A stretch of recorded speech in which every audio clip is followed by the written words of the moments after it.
Thanks for joining us for our session today, enhancing the sales process to close faster and maximize RMR. So pretty excited to have the panel up here today.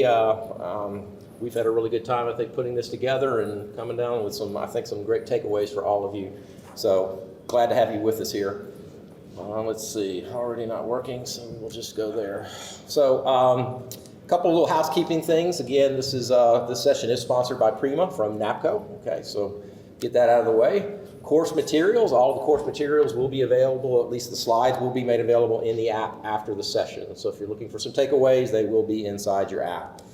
And then finally, hey, we have to go through this, the antitrust. Neither ESA nor the committee, product group, conference, or activity of ESA shall be used for the purpose of bringing about or attempting to bring about an understanding or agreement, whether written or oral, formal or informal, expressed or implied among the competitors with regards to prices, terms of conditions, or sales, discounts, distribution, volume of production, territories, or customers. So get that antitrust piece out there.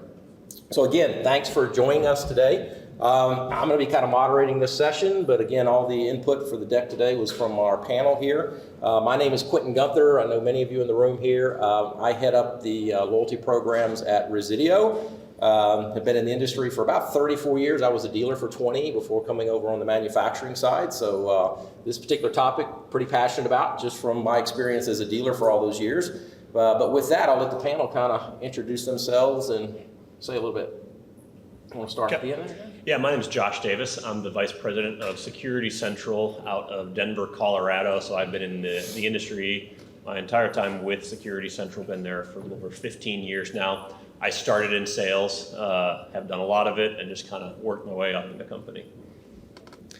Chuck Robinson, Director of Sales and Marketing for Prevention Security out of Columbia, Tennessee, which is just south of Nashville. I've been in the industry 15 years, spent a lot of time on the end user side previous to that. I've worked for 3 different integrators now, from small to extremely large, and now Prevention. Great. And hi everybody, I'm Tracy Larson, I'm with WeSuite. We are actually sales, quoting, and CRM software for the industry. Prior to that, a long time ago, I've been here a long time. I was also an integrator, and then also an end user. So I've kind of worked in all angles as well. So I think Tracy and I met probably, 14 years ago, our first topic that we did together, and it was again on process of the sales. So it's a subject that we're pretty passionate about here. So with that, again, some of the course objectives that we're going to try to get you as far as some takeaways, right? The insights into crafting a comprehensive sales process template that acts as a roadmap. And I think it was interesting, the session we had right before this, right? Tracy and I were commenting about how it's about the process, right? Having a template in place, right? That helps drive that sales process along. How asking the right questions can lead exponentially to moving the sales along. Something that we talked a lot during our discussions, and Tracy and I have had this conversation, that we feel like great salespeople, what makes them great is that they ask great questions, and lots of questions during the sales process. So we're going to be kind of covering that in depth. Negotiation techniques that navigate the objections and secure deals with confidence. So we'll talk a little bit about that. And then how to adapt your commercial sales process template for handling new business with existing customers, enabling you to address needs, pain points, and priorities with effectiveness. And then, we've talked a lot about technology in some of the sessions, right? And how technology and automation can be integrated into your sales process. Okay, it's a lot different than when I started in the industry 34 years ago, when you might have just had a lead sheet and a few things. There's lots of technology that can help us today. But ultimately comes down to, maybe this is this one and this is mine. That makes sense. There we go. So that was confusing. Let's move this over here. So, enhancing the sales process, why do we want to enhance it? And then we'll get some feedback here for the panel, right? I think obviously, the big one right up front, right, is increases revenue in your earnings, right? If you have a process, hopefully it's going to be helping you get these customers through a process, get them to a point of being able to ask for the money, ask for the order. Qualifying the buyers, okay? I think we've all had at least managed salespeople, right, where qualification was an important aspect of being able to identify. A smoother journey for the buyer and the salesperson, right? I always felt like, having a process, right, kept everyone on track together and moved the process along. Faster growth, and then, hey, what do salespeople love to do? They love to close business because it just goes right to their pocketbook, and that means happier salespeople and a happier team out there. So again, increased sales efficiency equals increased revenue right there. But any comments from the panel on some of these aspects of it? I would just say that, this is about really, as a company, identifying the sales process that really each of the salespeople can understand. When Yeah. people understand something, they tend to be able to enact it much more effectively. But the biggest thing is save selling time. Selling time is precious, right? And Right. it costs you a lot of money if you don't have enough of it. Yeah, absolutely. Yeah, and I would add to that, consistency is key, and not just consistency with your customer, but also with your team. If they know what the process is, it's gonna give you efficiency every step of the way through the process. Yeah, good stuff. I always tell my team, I like explanation by analogy, and I equate this to any athlete you ever see in any sport. I mean, look at a guy throwing, an NBA player doing free throws. He does the exact same number of dribbles every time. He may have the same tick with his body. He does it the same way every time, because when everything else around him is crazy, the game, the crowd, everything else, that's how he centers himself. Same thing with a sales process. That is how you center yourself and make sure you're going through the right steps to get to that end result you want. Allows for consistency, Exactly. right? Yeah, in the process. So good stuff. And then roles, right? I mean, this is one that we talked a lot about, right? What is your role as a salesperson? This is kind of interesting, right? What do you think, John? Yeah, we always tell our people, you're educators. You are simply there to educate the customer, sometimes on the equipment, how it works, what it does, but also the solution that it can provide for them. That's where we start. We are educators for our customers. Okay. Tracy? I look at it as you're almost a healer, or you can look at it in two ways. Healer is like a doctor. You're trying to figure out what's going on, and so you're helping that person who knows what their problems are but may not be able to verbalize them well. But you're asking them questions to really understand what is going on with them and how you may be able to help. And that would help you to really understand that what their needs are may be different from a different prospect that you're working with, and how to kind of then gauge your process and move into the next questions or find the right solutions for them. Yeah, great points. And then this is an interesting one. What is the role of the prospect or buyer in the process? I mean, we all would have probably a simple answer, right? It's just to buy. But Sign the paper. yeah. Press hard, baby. Yeah. I think it's important for the buyer to understand we need actual intelligence of what their problem is. They need to give us what the issue is so that we can try to build a solution for that. Right. If the buyer is just there to get another price point, we want to qualify that out real quick so we can move on. Yeah, great points. Yeah, Anything they else? got to provide the information that we use to then put a solution together for them. Yeah. And I think the last point on that, maybe not the last, but is that when buyers come to you today, they know a lot more than they used to, and they may not tell you everything they know, but they're done a ton of research before, and rightfully that's good, right? We like people that have done that research. It's easier then to talk with them and figure out if we have the right solutions for them. And so I think understanding where that prospect or buyer is and what they know is another really important part of your job as a salesperson, or our job. I'm a salesperson too, so yeah. Yeah, good point, because and we're going to talk about that a little bit deeper here, right, about some of the questions you should be building into your sales process that you should be asking. But I love that, just about look at how much information they have today. Rick, when you and I started in this industry, majority of our presentations was spent just educating them about the solution. And if you look at it today, like you said, without the right questions or just diving in a little bit deeper, understanding what they have already researched is very, very important today. Okay? It saves you too. Yeah, You're it not does. having to go in and Right. throw a bunch of stuff at them Right. that they already know, Right. right? Right. So. I'll share a quick little story. And so my sales team, we were in with a key client, been a client for a long time, had a big opportunity with a video installation. And one of the people on their team said, well, why aren't you doing this in the cloud? And because we never sold one, and Yes. because our solution was only premise-based, our salespeople, started selling against the cloud, et cetera, et cetera. We didn't know it, but they already had a cloud demo going on in their office from a competitor. Right. And they showed us to the door. Yeah. So it was just one of those things where, if you ask the question, what other solutions have you been considering, that ask Great the right question. Right. as opposed to this is the solution, but that's the school of hard knocks, you learn the hard way. Right. We Yep. sell cloud-based solutions now. Yeah.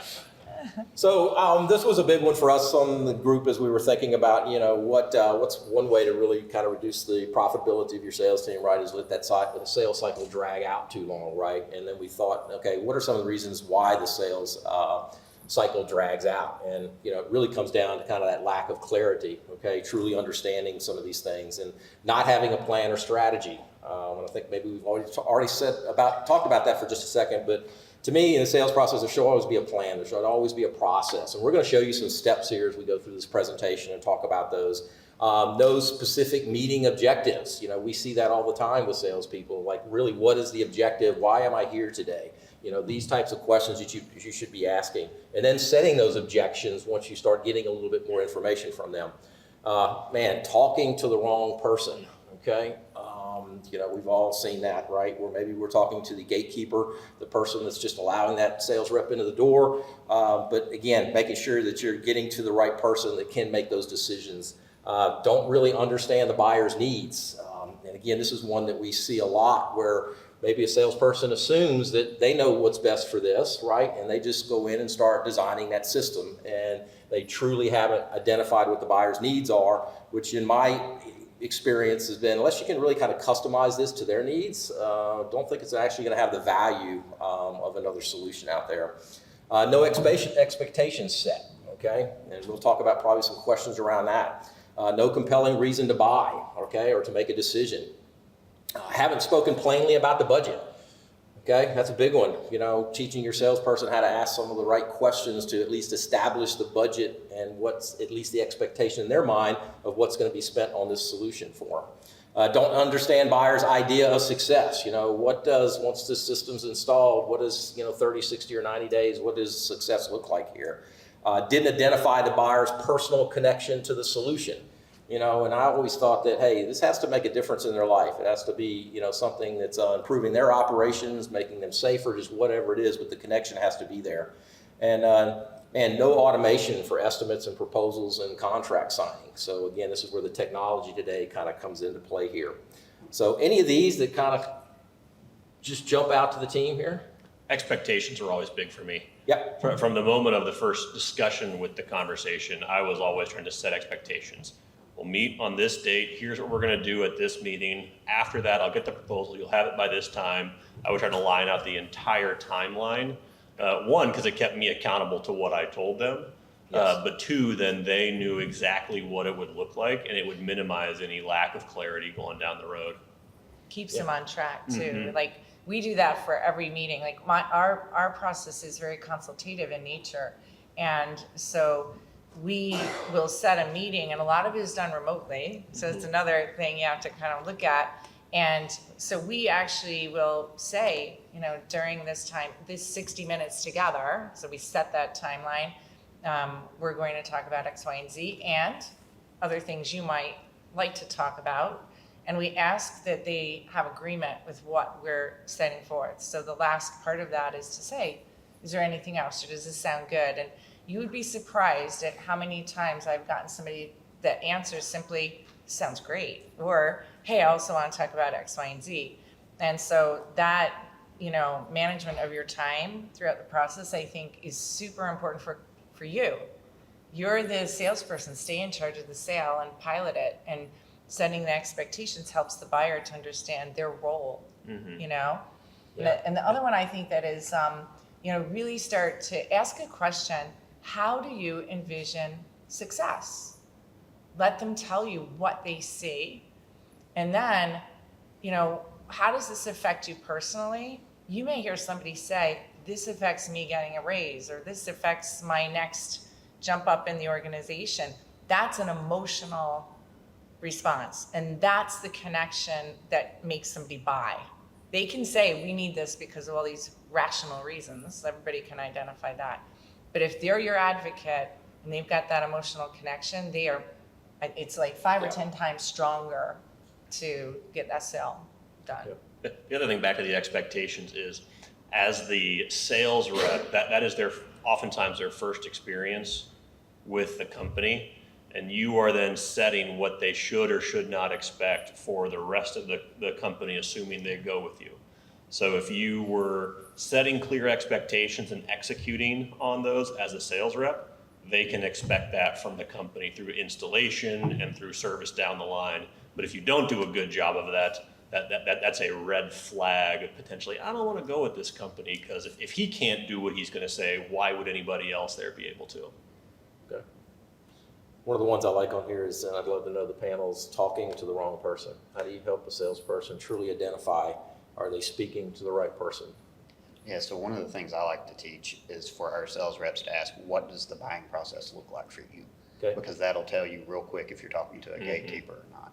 Right. Can you repeat that? I said, what? So I asked the question, what does the buying process look like for you Your as a company, company? If it's got to go through several cycles, Yeah. or if it's got to go in front of a board, those are things you need to know right out of the gate, because that'll dictate how the process is going to look moving forward. Another great question is, who besides you, so you're not insulting them, is involved in a decision like this? When you've made it before, who else has been involved? And then you can ask, you got to hear whatever they're saying, and then start to understand who those people are. What are their roles and responsibilities in the organization? This is especially true on commercial side. Yes. On commercial side, you're going to have 6, 8 people involved, at least, okay? And that way too, you're finding out who they are, and then you can dig deeper to find out, who's on the team. Yay, we're going for this. And who might be an obstacle or object, and then talk with them and find out what are the objectives or objections from them so that you can start to address those. So I think that one question can lead Absolutely. to so much more. Keep it from dragging out, yeah. Because, think of the processes where you're talking to a group, but then there's that IT guy someplace in the organization that has to make that final approval on what the solution is and how that's connected here. And they know it all. Yeah, exactly, right, yeah. So, good points, great. So again, when you think about the sales that didn't go well, okay, and I kind of, we looked at this and, as a salesperson, I always had like this list, at least of my steps of the sale, and if I didn't make a sale, I always kind of looked at my list here, at least the process, to see what didn't happen in the process, okay? And we thought, this was kind of a nice little checklist, where in the process did it go wrong, okay? And I think I think sometimes it's more important to examine the deals that you don't make than the ones that you do make sometimes, just from the standpoint of what you can look at from that process and what you could have done differently. What was going on when you lost control of that? Could be lots of different things in the process. Something got distracting for the organization. Something else came up as a higher priority. When did they stop answering you? When didn't you know? And what specifically would you do differently? Okay, so kind of curious on the group here on how maybe they would coach their salespeople on, hey, didn't make that sale. Let's talk about the process. Yeah, I mean, one, we all know in sales, it's difficult. You get told no a lot, and that can really sting, especially for a new sales rep. So one of the habits we have is in our weekly sales meeting, we talk about both the wins and the losses, and we ask team members to share, hey, which one did you screw up? What didn't work well? Why'd you lose it? And have them talk about it. One, it just kind of helps at the table that, okay, being told no is okay as long as we learn from it. And then that way they can learn from each other. And like was said, we learn more from the losses than we do from the successes. So getting people to share, to do that post-mortem or autopsy and do it together can be a really powerful step.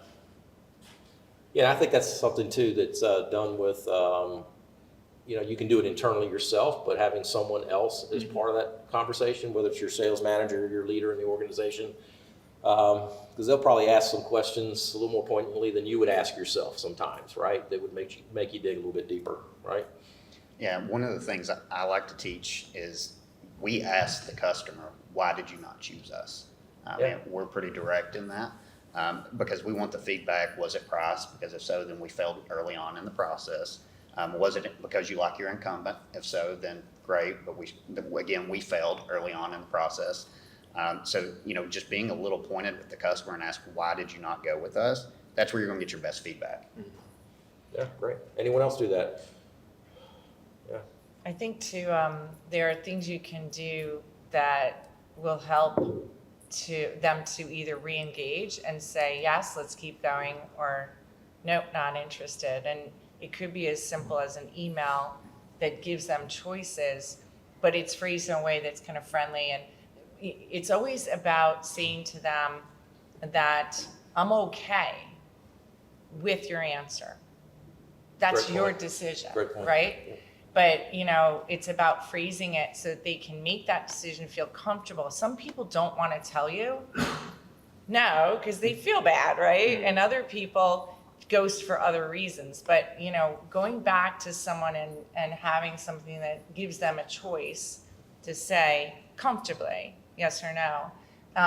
The other thing too that I think is, I know for me, especially if I've worked really hard on a sale and then I don't get it, I can feel pretty awful, and feel just like, wow, I really worked hard on that. What specifically could I have done differently? And that takes some digging, honestly. Oftentimes we'll give that surface answer, and that's when you have to kind of like go into the room by yourself and say, all right, let's get honest, look myself in the mirror and say, what really should I have done differently? And take note of that and really practice that. The hard things that you're not doing are what you need to just go and do. And you'll find that as you do them, like the cloud-based, that was such a nice example, Rick, that, we found out, gosh, we didn't ask a very simple question that could have changed the whole direction. Presentation of your solution. Yeah. You asked Right. that question. Right. So I think that's, dig a little deeper and don't rather than be fearful, because fear is a demotivator, but just what the heck's going to happen? Somebody's going to say no, that's the worst. Okay, we can deal with that, right? Yep. But just one other thing, losing control of the sales process is typically the biggest reason why you lose a deal. And the simplest thing that we found is that you have to pre-play that call before you go in. You got to discipline yourself as to what do I want to have happen in this sales What are the call? objectives? What's the objective?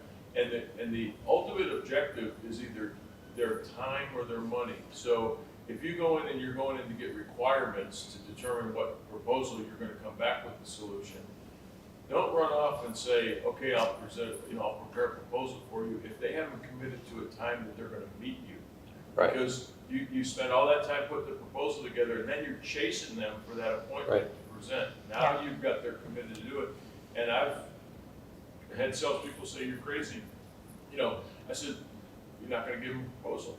Right, you If they're not always gonna- have to if get they're that. not- If they're not going to give us an appointment, we're going to invest time to put this solution together for them.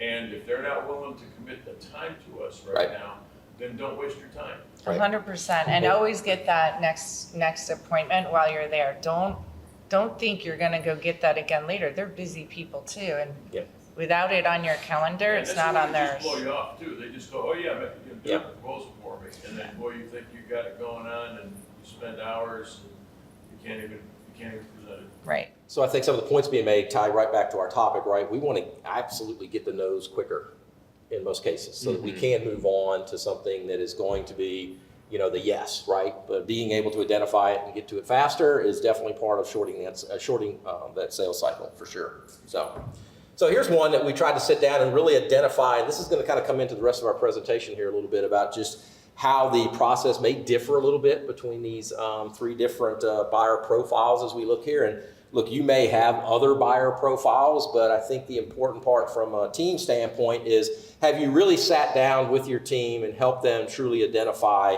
a buyer's profile, right? And, we gave some examples up here. An ideal buyer A, I think we're giving you an example of maybe an SMB type opportunity here. You see, maybe a lower value range, define, the small businesses, define the business types, quick cash flow, the revenue RMR solutions. And then type B, we get into, this could be a regional entity, mid-large value range, got to define the entities that are involved with this process. Could be multi-site, could be great cash flow for you with this particular job because of recurring revenue, et cetera. Maybe a stickier account. Again, the solution and service types that you have here, you want to be able to identify with your team. And then we get into that, that ideal buyer C, again, that large commercial customer, mid, high, value range. And again, I just wanted, the team and I talked about this a good bit, just as far as, what do you do to really help your team identify, what type of buyer that you have here, and then does that kind of affect the solutions they may be proposing, right? Yeah, so talking about the sales process in general, when I do a postmortem with our team, typically when it goes wrong, we are not chasing the ideal client. So we're spending time chasing clients that we should not be spending time with.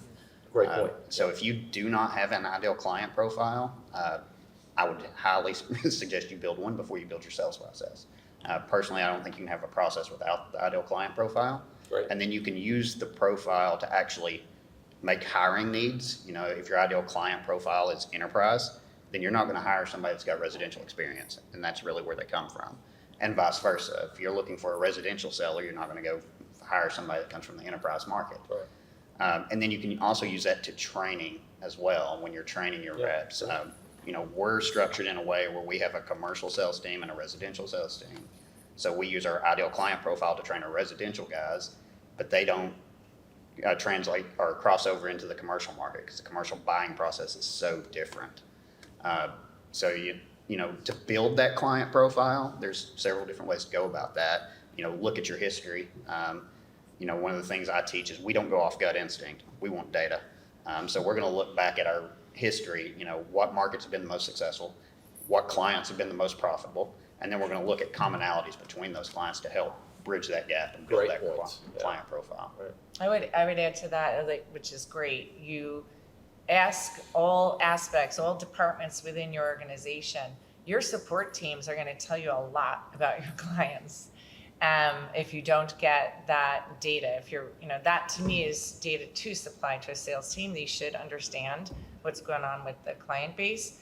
Also, and I love that the ideal client profile too. I'm a big fan of that it helps people to understand what they should target, right? And not waste time with things they shouldn't. The other thing is that you can have 3, you could have 7. Your ideal profile can be added to. If you're going into a new market, you're going to make that part of the process of identifying who in that market is the target buyer. And the other thing is, how many people here do have quotas for their sales teams? Okay, most people. Anybody who doesn't, I typically find that they don't because they're not sure how to do that. It's not a matter of, I'm against quotas. Quotas are a guideline, right, for both outright sales and RMR, but they're a way too that the organization understands how they're going to make their revenue numbers that they're projecting for the year. And it's also a great way to show a salesperson, you've already got this much in your pipeline. Now I can break that down into those ideal client profiles, and I can say, wow, if I could get 3 more C's, 2 more B's, and 10 A's, I got my quota. I'm like, I'm making more money and everything great. So you can use these in many different ways to make everybody just stronger and better at what they do. Yeah. I'd just add to Tracy talked about talking to others within your organization, especially ops. The previous session in this room was all about getting sales and ops to work better together. You want to know what the problem systems, customers are, go talk to your ops, your install and service people. They'll tell you exactly what you shouldn't be doing. That's such a good point. And also, if you are letting salespeople kind of dictate what you sell, that's something, talk to ops, because they have to be, they have to be certified to install it. There's a lot of training there. They have to go and support it. There's a lot of expense that salespeople may not understand or realize. So it's better to kind of get all on one board, and that'll close gaps in the organization too. And very important when we start talking about the commercial market, right? Yeah. That they can identify that. Yep. And again, I think this kind of goes what you just said, right? How many sales calls or meetings are needed from each buyer group to hit your quota? So that's a great point. Again, another reason for identifying them.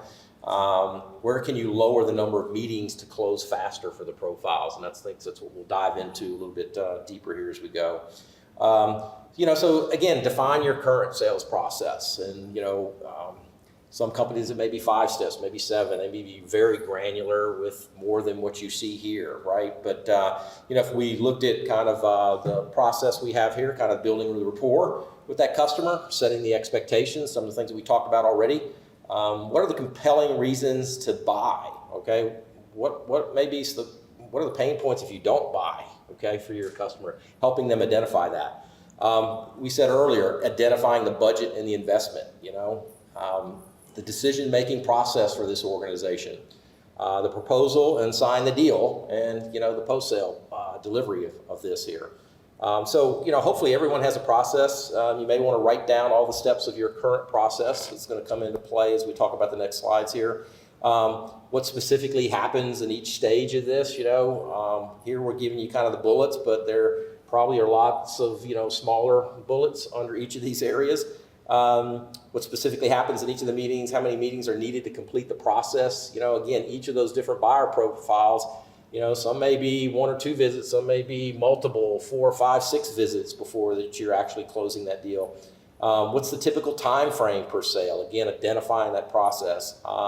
Where do you lose time and why? Okay, and this again, I think is where working with ops comes into play and understanding that. And how do you use your CRM software to assist? Okay, hopefully everyone here has some type of CRM that's helping them with that. But team, any other thoughts? Yeah, in addition to all this, know your strengths, know your weaknesses, that of your team as well, and play to those. I have a guy on my team he's been with us for a long time. He is about as empathetic as you can possibly find. I mean, we give him a hard time because at least every other month he'll sit with a client who's just crying, telling him whatever horrible life story has happened. Her spouse passed away, her kids are moved out of town, whatever it is, just because that's who he is. That is who he is naturally, and it just happens to him. That never happened to me, and it's not going to ever happen to me, Yeah.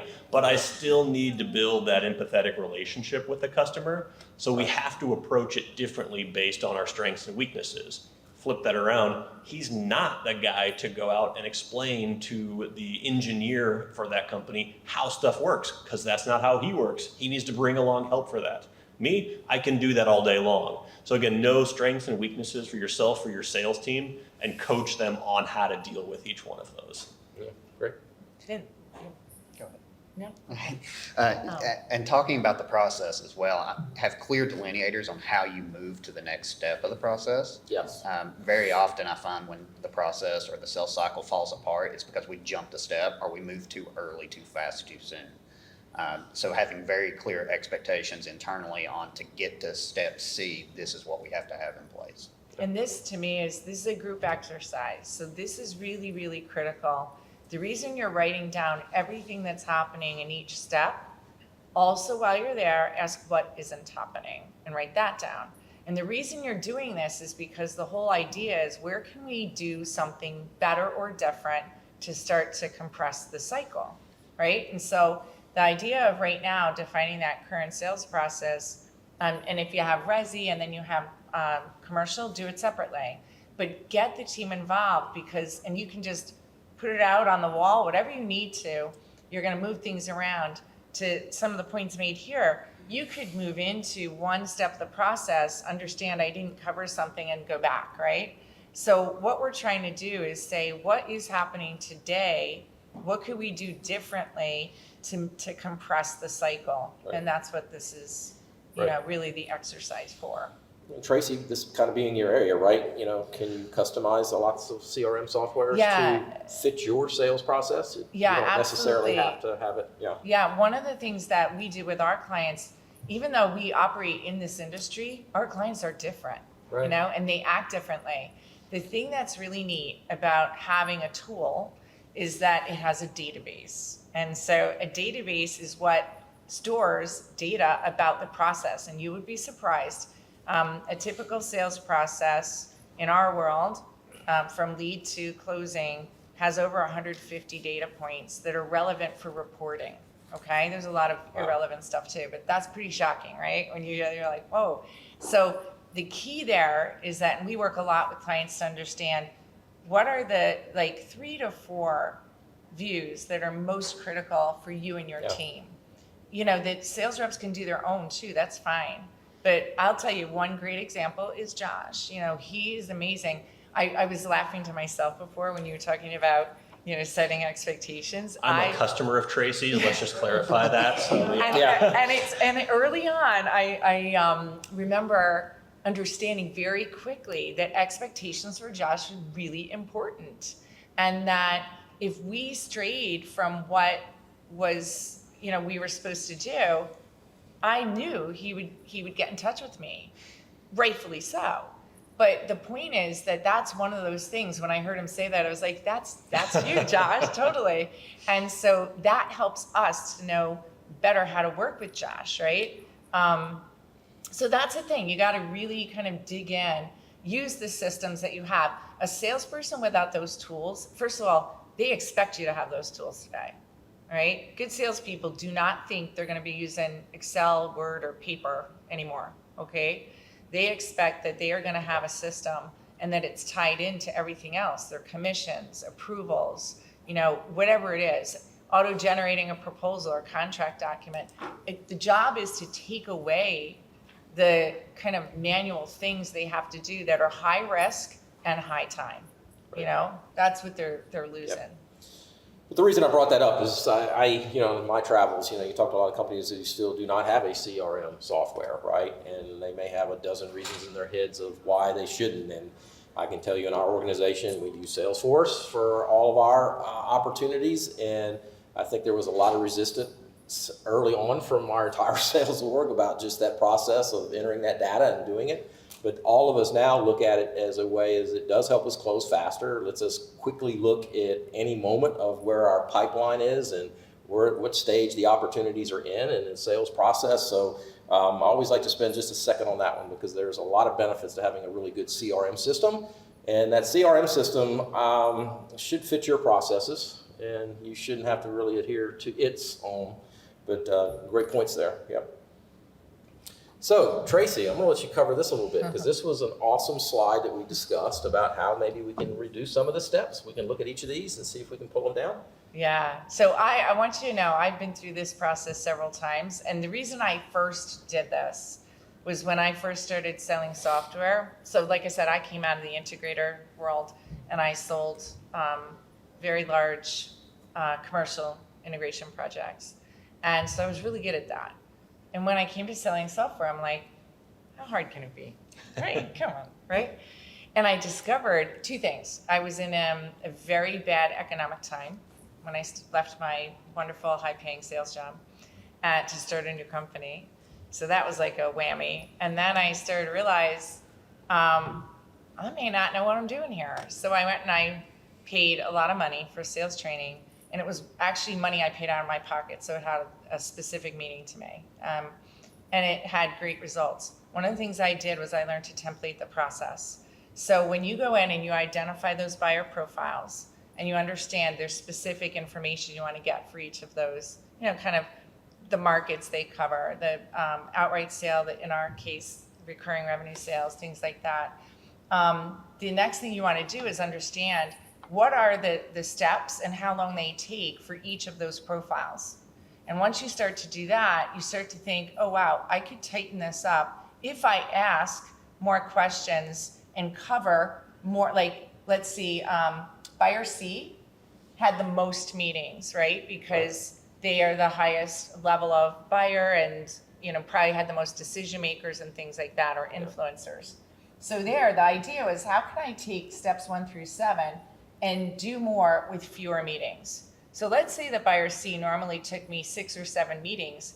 If I could get them down to 4 meetings, that is much better for me, right? I gain selling time and I gain sales, and same with B and A. So this is the idea of saying, how do I take what's happening in my process today, get it compressed, and then fewer meetings, but cover the process. Right. And that's where you have the numbers, right? Just to kind of go through the chart with the team here, like buyer C, that first meeting, you might be covering steps 1 through 3, right? And second meeting, you might still be doing that again Yeah. because you've identified some new people involved with the decision. And then finally, by 3 and 4, you're starting to look at these other parts of the budget and the investment, the decision, and then finally closing it at 6 and 7. So, And to Chuck's point, because this is so important, yeah, don't skip a step. yes, right, If you skip a step and you just said, oh, dang, I skipped the budget step, okay, which is pretty obvious. Go for it. Don't walk away from it. Go back. Yeah. Hey, and you can say, I'm so sorry. I didn't talk with you yet about the investment. Can we talk about that? And get that over with, Yeah. No, I love this one. It's a great little chart. Like I said, it would be something that you might even keep in your pocket just to keep you on track of what you're doing here. Josh, Chuck, anything else on this? Or When you're processing and building these templates, to Tracy's point, the sales process doesn't need to be long and drawn out. So trying to compress that and making sure that your team understands, I can get from step 1 to step 4 in one meeting. But then also encouraging your team and teaching your teams, when you go to these meetings, have an agenda. Don't just go unprepared into a meeting and sit down and start off the cuff trying to ask questions, because you're going to miss something. You're going to waste that buyer's time. Some of the most successful sales my teams have had in the past, it wasn't because we were the best product, it wasn't because we were necessarily the best company, but we were the most respectful of the end user's time. Yeah. Time is money. We've all heard that. So the better we can compress that and the more efficient we can be, the higher your close rate's going to be. I just add, I like taking this from the reverse almost. When I started in sales, one of the things I noticed about myself is anytime I would have someone come to my house, tree removal, doing some landscaping, doing a remodel, being in sales changed the way I would look at it. That didn't happen naturally for all my sales team until I started asking Right. them. I love when one of my sales reps has something going on where they're going through the buying process and then start asking them to do a postmortem on who was selling to them. And that's a great way of teaching this and really getting them to start looking at it in a different light, because it's powerful once you've done it for a while. Yeah, and I think we'll cover that a little bit too, right? It's just, I think one of the hardest steps for salespeople sometimes is just asking for the order, just asking for the money at some point, right? But great point on the buying process. I was getting bids recently on a fence, and if someone would just ask me for my money, I would be glad to just give it at this point, because I don't need to see another fence company at this point, okay? But, there's too many steps in the process. Just give me the price. So, good stuff. So, top 5 questions, and I think we'll spend a few minutes on this one, because this is, this is something that I found, at least with my sales team, always helping them prepare the right questions to ask.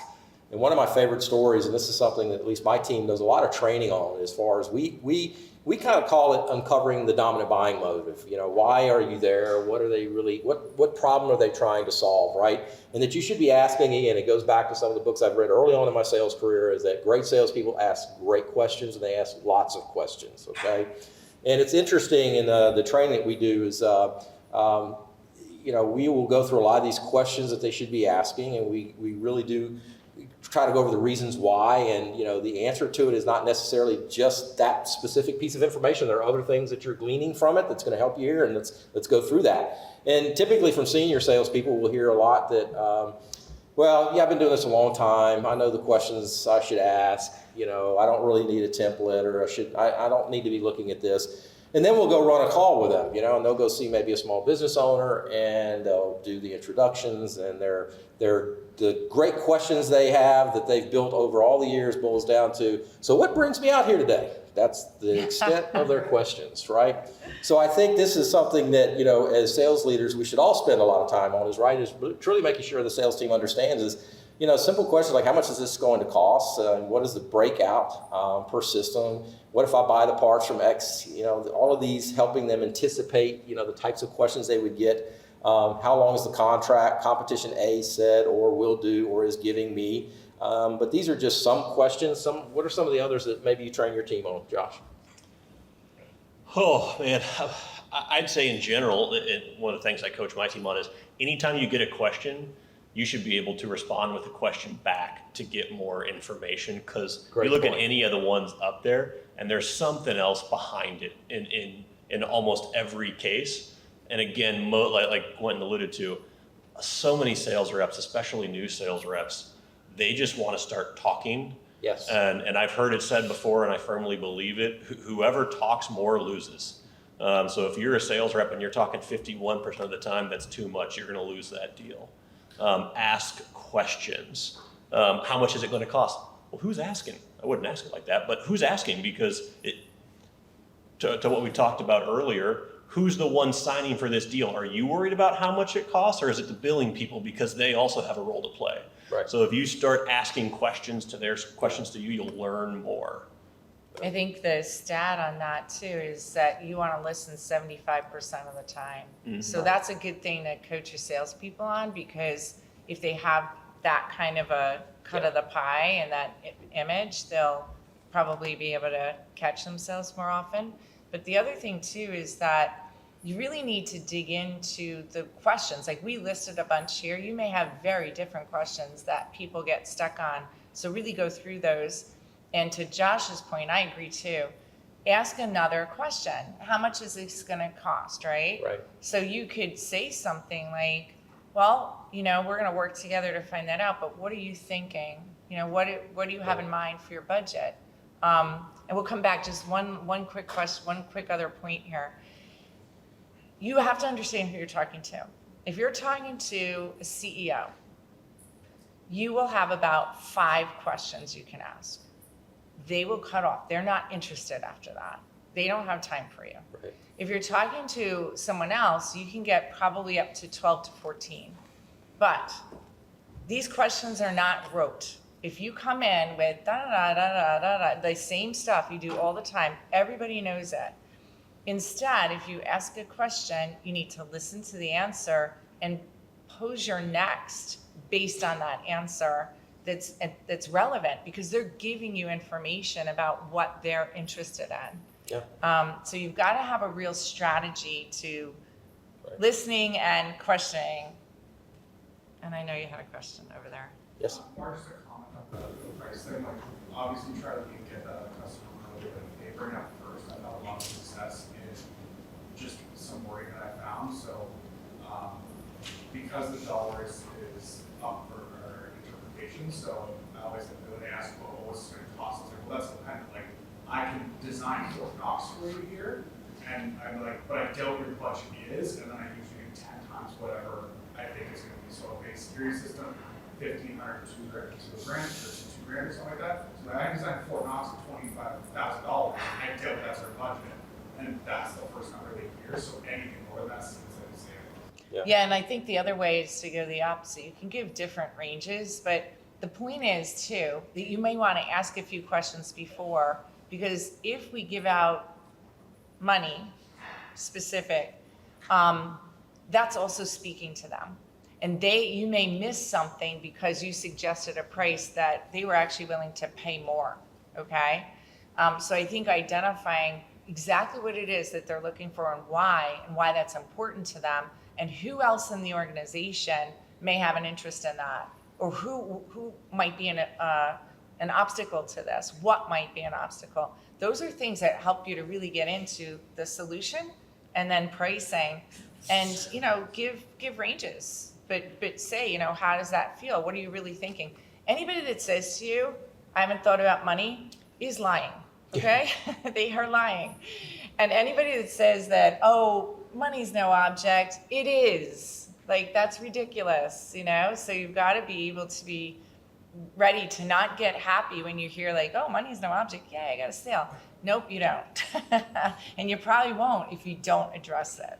And I'd also encourage us to make sure our teams use appropriate language. I teach my teams never go in and use the word vendor, even though we are a vendor. Like, we go in and speak language like partner, team, Great. things of that nature, to show the customer we're in it with you. Right? We're just not here to make a buck. We're not just here to sell you a solution. Like, we want to be a partner to you, and we it's in our core values as a company that we're going to be a partner and all of that. And coming from the end user side, when I would have customers come in, or vendors come in, if they used the word vendor, I was immediately shut off by them because I'm just a stat. I'm a statistic. Yeah. I want people that are going to come in and walk me through the issues I'm having because I may not be the expert. I'm not a fence guy. I don't know how to build a fence. I want the fence company to come in and tell me Right. what they're doing, why they're doing it, and how much it's going to cost. Right. And all I that's need. the whole point in the beginning, right? Like you as a salesperson are solutioning with Right. them. Everything is with them. And so if you're not, buyer focused, it's buyer first, we're last, but you guide the process, then. Yeah, we influence their direction, right? But Right. we want to make sure that we fix the solution and the problem they're having. Absolutely, yeah. So just curious from the panel here, do you guys have templates for questions and stuff that you may work or role play with your team, or? For new sales reps, yes. Okay. For a more experienced, unless I'm sensing an issue, I let them kind of guide themselves. Okay. Yeah, similar. We teach on this once a month, and Yeah. we hijack one of our sales meetings, and we'll do role playing and things of that nature. I firmly believe that if you fully script something, you've took the creativity out of the sales process. Yep. So there are a few things that we're very scripted on, but for the most part, we let our teams Yeah. be creative and use their own. Great. Anyone else out in the audience? Yep, John? So I was just gonna reiterate what you guys are saying. I think it's great. It's the idea of role playing and the idea of ride-alongs as well. If you really want to find out who your sales rep is, what Josh is